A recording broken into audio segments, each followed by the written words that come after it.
घर में तो परेशान हो गई हूँ। यहाँ पहाड़ों पर हम घूमने आए या फिर सिर्फ मैगी खाने? इन लोगों को बस पहाड़ों के बीच खड़े होकर मैगी खानी होती है।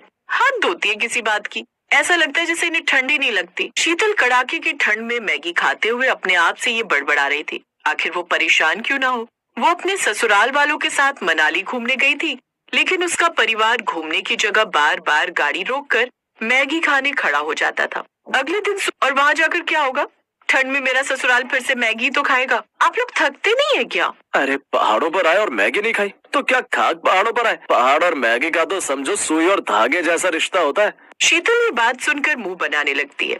उसने मन ही मन सोच लिया था कि अब उसके ससुराल वाले कुछ भी करे, वो मैगी नहीं खाएगी। थोड़ी देर में वो सबके साथ गाड़ी में बैठकर मनाली के एक खूबसूरत पॉइंट पर पहुंच जाती है। तभी उसकी सास कमलेश कहती है, अरे मयंक बेटा, जरा मेरे लिए एक प्लेट मैगी तो ले आ।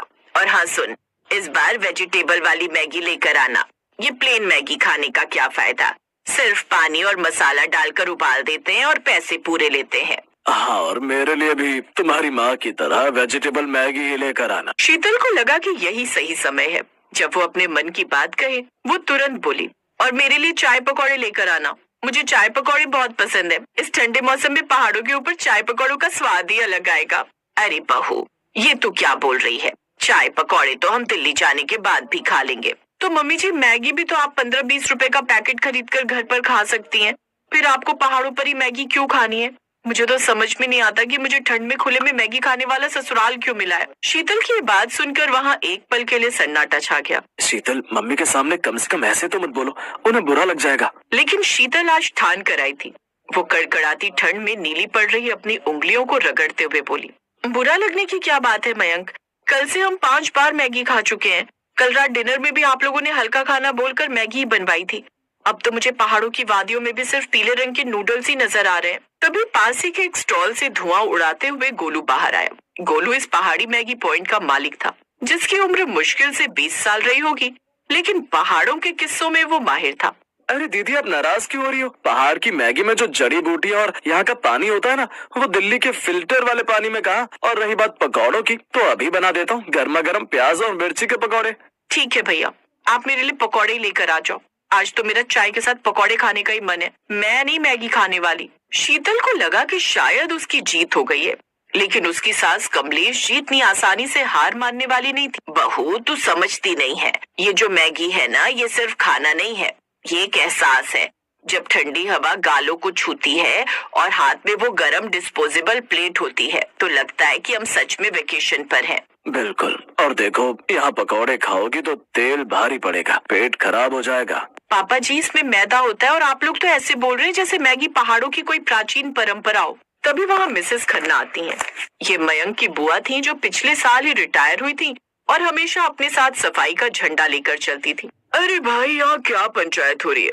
मयंक, मेरी मैगी में एक्स्ट्रा चीज डलवाई कि नहीं? बुआ जी, आप भी, आप तो कम से कम मेरा साथ दीजिए। हम मनाली आए हैं, यहाँ का लोकल सिड्डू खाना चाहिए, ट्राउट मछली खानी चाहिए, या कम से कम एक अच्छा सा पराठा। ये मैगी मैगी क्या लगा रखा है? बुआ जी ने हंसते हुए कहा, बेटा, सिड्डू पकने में आधा घंटा लगता है, उतनी देर में हम जम जाएंगे।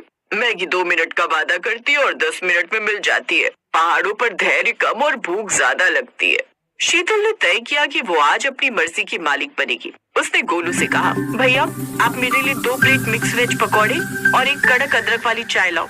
और हाँ, इन लोगों की मैगी में जितना पानी डालना है डालो, मुझे कोई मतलब नहीं। सब लोग बेंच पर बैठ गए। मयंक बीच में फंस गया। वो कभी माँ को देखता, कभी पत्नी को।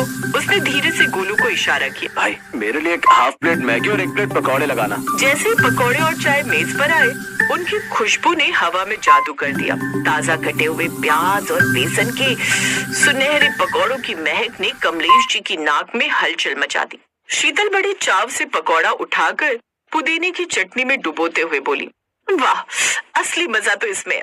गर्मा गर्म, कुरकुरा और तीखा। अगले 10 मिनट में नजारा बदल चुका था।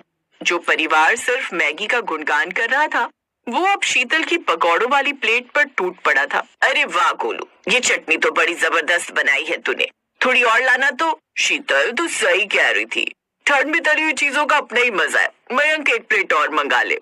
लो भाई, जो लोग मैगी के लिए कसम खा रहे थे, वो पकौड़ों के मुरीद हो गए। बढ़िया है, अब कम से कम हमें पहाड़ों पर मैगी के साथ साथ पकौड़े खाने का भी मजा आने लगेगा। तभी अचानक आसमान से हल्की हल्की बर्फबारी शुरू हो गई। छोटे छोटे सफेद फाहे उनके सिर और कंधों पर गिरने लगे। पूरा नजारा जादुई हो गया। मम्मी जी, ये क्या कॉम्बिनेशन है? मैगी के साथ पकौड़ा? कमलेश जी शर्माते हुए बोली। अरे बहू, इसे पहाड़ी फ्यूजन कहते हैं। तूने तो हमारी आंखें खोली। वैसे एक बात बोलूं, ये खुला आसमान, ये गिरती बर्फ और ये तुम्हारा मैगी वाला ससुराल बुरा नहीं है ना? शीतल का मन भर आया। उसे एहसास हुआ कि झगड़ा मैगी या पकौड़े का नहीं था, बल्कि साथ बिताए जा रहे उन लम्हों का था। पहाड़ों पर आकर लोग छोटी छोटी चीजों में खुशी ढूंढते हैं। उसके ससुराल वाले शायद इसलिए मैगी खाते थे क्योंकि वो बनाने में आसान थी और उन्हें साथ बैठकर गप्पे लड़ाने का ज्यादा वक्त देती थी। ठीक है मम्मी जी, आज की शाम आपकी पसंद। रात के खाने में जो आप कहेंगी वही होगा। मैं कोई भी लड़ाई नहीं करूंगी, बस आपकी बात को चुपचाप मान लूंगी, एक आज्ञाकारी बहू की तरह। कमलेश जी ने शरारत से मयंक की ओर देखा और बोली, आज रात तो होटल के पास वाली दुकान पर मैगी सूप ट्राई करेंगे, मजा आएगा। मैंने सुना है कि वहाँ का मैगी सूप बहुत अच्छा होता है। हे भगवान, मेरा ससुराल नहीं सुधरेगा। पर कोई बात नहीं, अब मुझे इस मैगी से प्यार होने लगा है। कभी कभी तो मैगी खा ही सकते हैं ना। वैसे भी हम दिल्ली में कौन सा रोज मैगी खाते हैं, बस पहाड़ों पर आते हैं तभी तो मैगी खाने को मिलती है। गाड़ी वापस होटल की ओर चली। बर्फबारी तेज हो चुकी थी, लेकिन गाड़ी के अंदर की गर्माहट और हंसी मजाक ने ठंड को कोसों दूर कर दिया था। शीतल ने खिड़की के बाहर हाथ निकाला और गिरती बर्फ को महसूस करते हुए सोचा, शायद पहाड़ों का और मैगी का सच में कोई गहरा रिश्ता है। और अब उस रिश्ते में चाय पकौड़े की भी पक्की एंट्री हो चुकी थी।